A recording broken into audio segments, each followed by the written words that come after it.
Here's what I found out about the Google Ads leak after spending a couple weeks on it.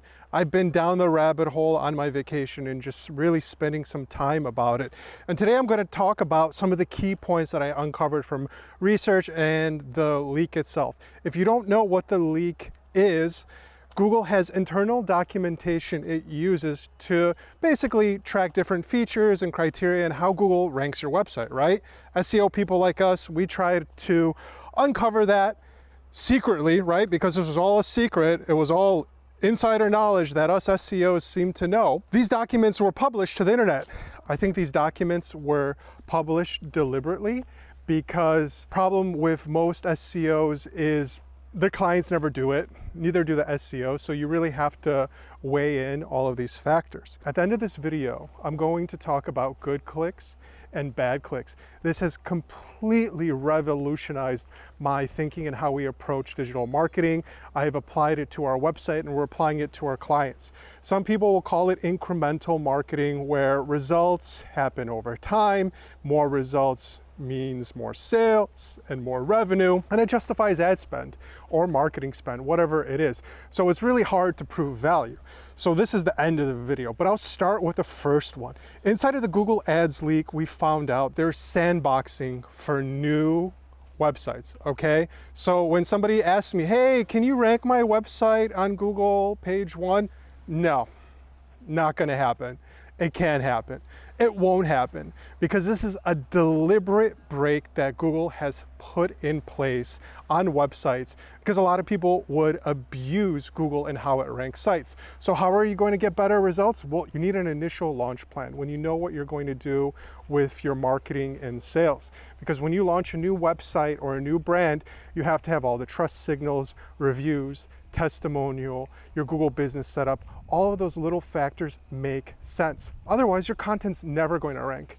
And when I mean never, that's usually 6 to 12 months or 1 or 2 indexing cycles from Google. So can you get to page number 1? Yeah. Can you do it tomorrow? No. There's an artificial break, and it's going to take weeks and weeks and weeks of effort, content, and you have to dial it in. Just because you're doing something right now doesn't mean it's going to impact your results, and it's not going to lead to a positive SEO result. So this is where you have to wisely invest into SEO and your partners, because you can put all of your marketing budget up front into something that won't guarantee you any sort of leads, sales, or traffics. So don't get that confused with results. SEO is just one of your marketing tactics, and if you are a new business, I would consider it a tier 2 marketing. It's not going to happen overnight, because tier 2 takes longer, it takes more investment, takes more strategy, and takes data and analysis, and it takes partners to really figure it out. Tier 1, ads, brings you leads and results right away. So keep that in mind. So the next one's pretty obvious. Chrome data integration. Chrome is a very popular web browser, and to think Google is going to track the performance on Chrome to get you better results. That means when people are visiting your website, they're browsing pages, they're seeing different transitions, they're watching videos, they're doing contact forms.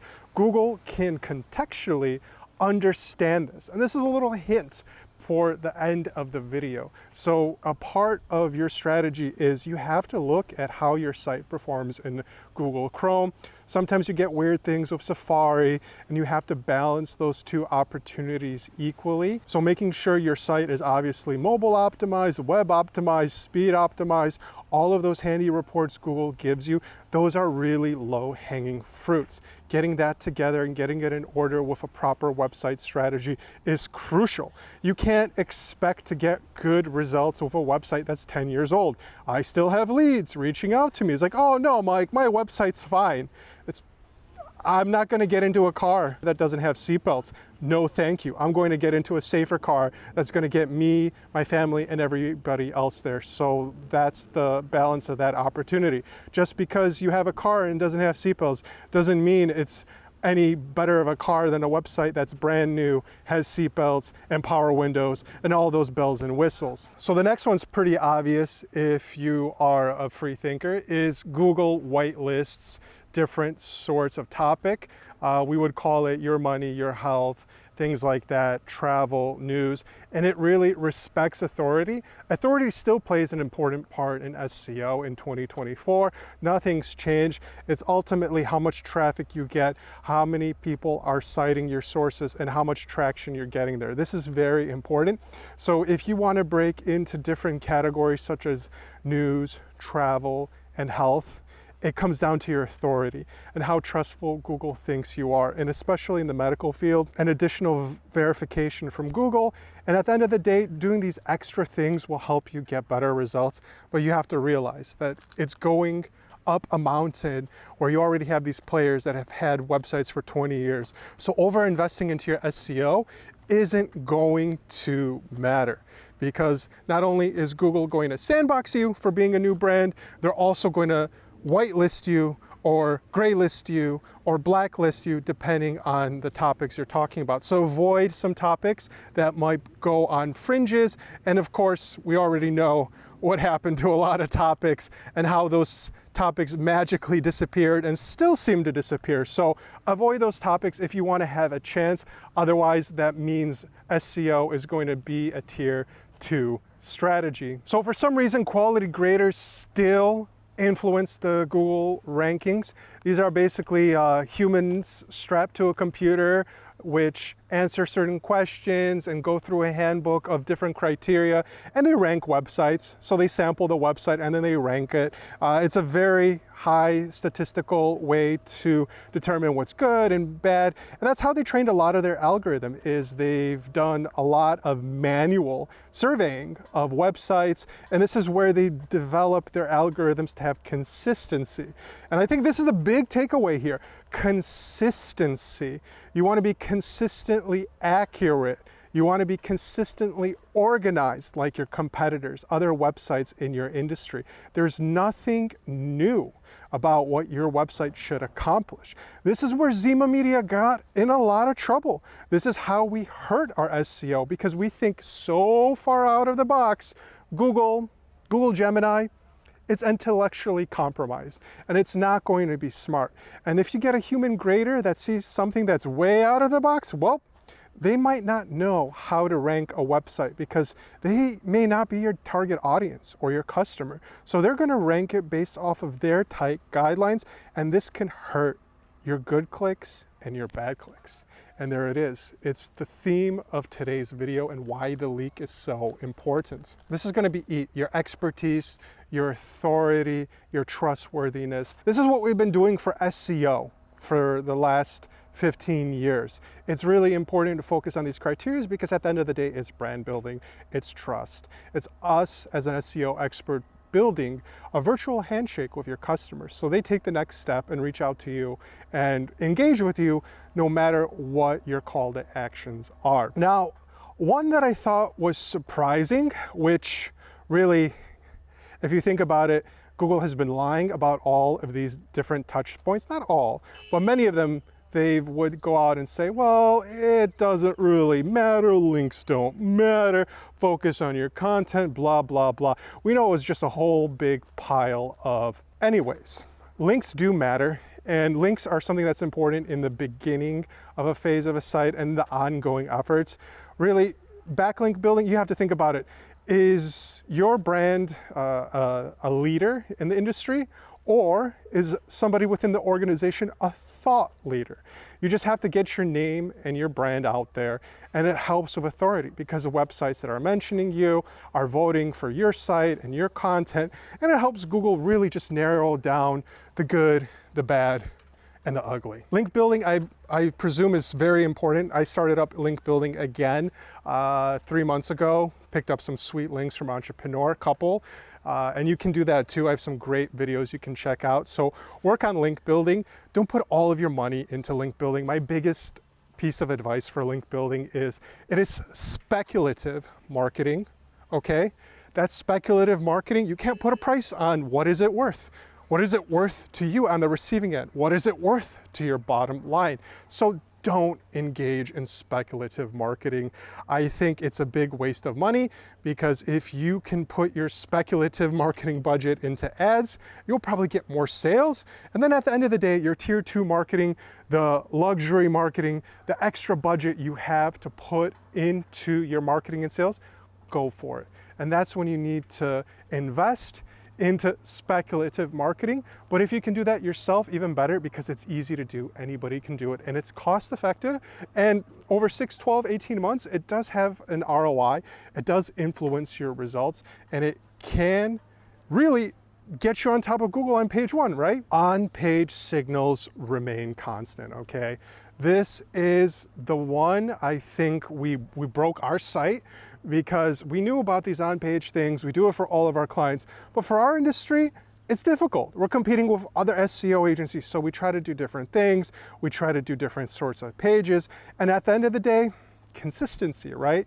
You have to be consistent with what your competitors are doing. You have to have consistent elements, click-through rates, and you have to promote, here it is again, good clicks and bad clicks. It's coming up, guys, so just keep watching. Now, title tags, heading tags, avoiding duplicate headings, having good HTML on your web pages is all important at the end of the day, because Google's gonna scan your website and go, aha, okay, this is a service page, aha, this is a blog, all of that, okay, this is a call to action, and it can start to really put things together relatively quickly.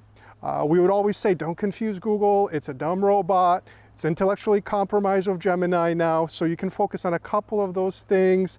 Don't go too far out of the red lines. Don't color outside the lines, basically. So if you want a heads up on your SEO game, look at your competitor's website. Look at the top 3 guys in your field. If they all have good websites, try to do what they do and imitate it, and just live up to that. Because when people are speeding online, that's what you do on Google search. You speed, you open up 6 tabs, you contact everybody, and whoever on the receiving end picks up the phone, well, they might get that lead. And that's just how business works. People are speeding, and you need to come up with great content and thumb stoppers to engage your customers even more. So site level metrics are important. And this is where we start coming into the good clicks and the bad clicks. So site level metrics are going to be, like your conversion metrics. In Google Analytics 2, we started getting the events that we can plug in. And essentially, we would tag all of the goals, all of the events, all the destination. You have to manually tell Google Analytics and Google, okay, this is important to my business and I want to measure it. Therefore, Google sampled all those Google Analytics accounts and they ran with it for the algorithm. They said Google doesn't care about your conversions and the events and the things like that. Of course they did. It just helps them collect more data. And if it collects more data and more of your competitors are sharing that data, well, it's going to take a look at your website slightly differently. So a holistic approach to how your website is creating content, how it's sorting content, how it's distributing content in different content silos. That's important. So you can think of it, service pages should really speak to services pages, but service pages should also hint and lean to resource pages, white paper pages, blog pages, pillar pages, whatever those pages are that support the service, and vice versa. You want traffic flowing because ultimately Google wants to bring you a result in one click.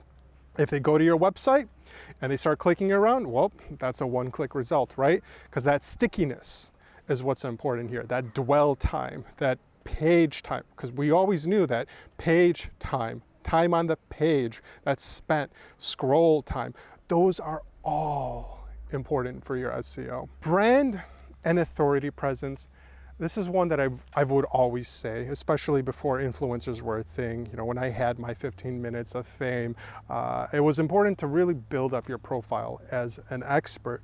Whether you're an expert, a spokesperson for your business like I am, or if you are a business that does something like a SaaS or a product and you're trying to be vocal in a crowded marketplace, that's building brand authority. You want to be vocal, you want to be loud, and you want to be in people's faces constantly, because if your social signals and all of those different posts and everything you're doing, posting back to your website, can be telegraphed back to Google, well, you better believe that they're crawling and getting everything in there and ranking you in some way. Whether it could be weighted on the small side of the scale and not as important as the content, the reviews, the links, but it's also a factor you can consider, because those are the game of inches you need to play to get more exposure on Google. So we know that Google now has vertical specific algorithms. So if you have videos on YouTube, there's a different algorithm for that. If you're an e-commerce website, there's a different algorithm for that. If you're travel, if you're in different sorts of industries, lead generation, Google is going to use a different algorithm to rank those industries, which is why the consistency comes back into play. You have to be consistent, and you have to do what other players in your industry are doing. That's how you're going to avoid any sort of confusion. That's how you're going to build your reputation, and that's how you're going to get more customers. It's the consistency. The example I like to use is Shopify, right? Shopify really scaled up. Everyone's doing e-commerce. Everyone was familiar with e-commerce. Now Shopify has this ubiquitous experience, right? Amazon's a little bit different. It's a little bit, bloated, but Amazon really jumped ahead of the line with their one-click offering. So there's a couple of different sites out there. We're all familiar with the consistency. And when somebody approaches, oh, Mike, I want to do this e-commerce and do all this stuff, it's just like, unless you have a business case for it, you shouldn't even try. You need to get sales before you have any sort of insights and data to apply it to a new revision, because this is where you are going to mess up by thinking too far out of the box. Take that speculative marketing budget, take that speculative energy you're putting into strategy, and put it into things that work.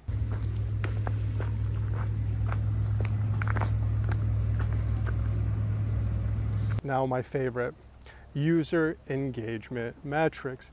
We know for a fact now that Google is going to use good clicks and bad clicks, impressions, contact form submissions, whatever those actions are, add to carts, as good or bad clicks, right? So that's a distillation of it. Now, here's an example of where we screwed up. Okay, so we had a lot of goodies on the website. We got a lot of good clicks. People want free stuff. They come to the website, they download free stuff. Hooray! We came up for so many different keywords. Hooray! But from a business standpoint, it doesn't help us, right? It just puts us in the marketplace as an expert. It helps us empower other individuals, which is a big part of our vision. We want to empower other people to do their own marketing. A lot of what we do is not hard. It comes down to the consistency and the effort that you do. So, okay, we removed it, okay? Now we got all those good clicks turn into bad clicks. Imagine if you're looking for something on Google, the top 3 results, templates, whatever it is, you go there, it satisfies your need, and you're done. Open and shut. It satisfies the need, you get the traffic, and that content serves a purpose, right? Now let's say you remove that purpose. So in our case, it was a template. You remove that purpose. Those good clicks now are turning into bad clicks, because Google is seeing, oh, no one's clicking on anything, nobody's downloading on anything, everyone's exiting the pages, and they're leaving. People want to cut to the chase, and Google is measuring that interaction. So the difference between good clicks and bad clicks is the difference between having traffic and not having traffic. So you have to really pay attention to what you're going to do, because at the end of the day, creating a piece of content isn't going to do something if you cannot nurture an action, right? What are your competitors doing to nurture an action? Focus on those touch points, get those actions to happen, and you're going to get more actions, okay? So this is a traffic generation tactic, building content, building rapport with your customers, getting new traffic and new customers is what SEO does. But at the receiving end, if the web page doesn't really serve a purpose except informational support isn't going to give you sales, okay? Informational support is supposed to lead the user to more information by giving you their information in the form of an opt-in. And that's the handshake that needs to happen. If you don't have that virtual handshake happening on your website, you're really going to mess up. So what does that mean in 2020-24? That's a lot of 20s. It means that people come to your website and they opt out, and cookies and Google Analytics is no longer tracking you. Uh-oh. That's where we're at right now. So for the last 10, 15 years, you can get a bunch of good clicks. Google is tracking everything. Now people are opting out. 1 in 3 website visitors in the EU, 1 in 5 website visitors in the US and Canada are opting out of cookies and traffic, and you don't know what's happening. So Google can see a little bit of that SEO, those good clicks, bad clicks, but if you opt out of it or you're using privacy shields or blockers or iOS, whatever, that's not getting tracked anymore. So how do you get that data? You can still set up events, cookieless tracking. You can use customer data platforms like we use at Zima Media to track those good clicks and those bad clicks. It goes into a tool. Then you can send that back as a remarketing audience. You can send that back into a dashboard and a report and figure out what's happening on your website. Because at the end of the day, in the next several years, Google Analytics is going to, in its current state, it's going to fade. It's going to fade because it won't be able to report. And if you can't report, you can't get results. And if you can't get results, well, how are you going to invest your marketing budget? And this is where incremental marketing, what traditional marketing was in the former days, you would put in a budget, you have certain kinds of metrics, impressions, generally impressions. Impressions is basically, I would say it's a vanity metric. It's how many eyeballs saw your brand, okay? How many eyeballs? And that's what you're paying for, because those eyeballs, well, they might take another action. You don't know what that is. You don't know if they go into a store, they check out, they do something. It is a black box of doubts. So these good clicks and bad clicks is how we have really turned it all around and just rebuilt our strategy. We're rebuilding our services pages. We're rebuilding our blogs and content to nurture these different kinds of clicks. And you have to be clever too, because you want to give something away, but it has to be an even exchange. If you don't know who you're giving it away to, is it really worth it for your business? Does this really help you? So the big ideas here, and there are two. Can you get to page 1 of Google? Yeah, if you have high authority content and a brand and you've been around. No, because you've got to put in the work. If you don't have any of that, if you're a new brand or you're trying to start a website, well, you better start now. It's 2024. What are you going to do now?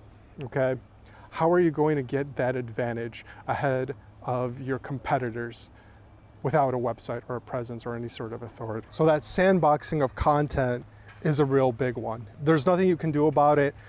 You can build a strong launch strategy, but you have to really dial it in. If you are a brand and you just don't have that digital footprint, it's going to be a lot easier. If you are a new brand and you don't have that digital footprint, well, you have to start and you have to prioritize other marketing on getting your results and the good clicks and the bad clicks. What are you doing online? What are you doing on your website? And how are you going to get your traffic to do a click, do a download, do a form, and start to really maximize those results? Because at the end of the day, you have to create a good piece of content, and this is what's going to get you above search engine rankings. If you get a backlink, this is going to help you get more penetration into the marketplace, because impressions, authority, that's really all it comes down to. If people can trust you online, they can trust you offline, and the sky's the limit, and that's how you can get unlimited sales and success with SEO. Thanks for watching. If you found this video helpful, subscribe. I like to walk around in random places. This is one of the few days it's not sunny here. I don't have to wear sunglasses. It's amazing. I like wearing sunglasses and I love the sun, so I hope you like the sunglasses too, because management, they hate the sunglasses. They tell me every day. See ya.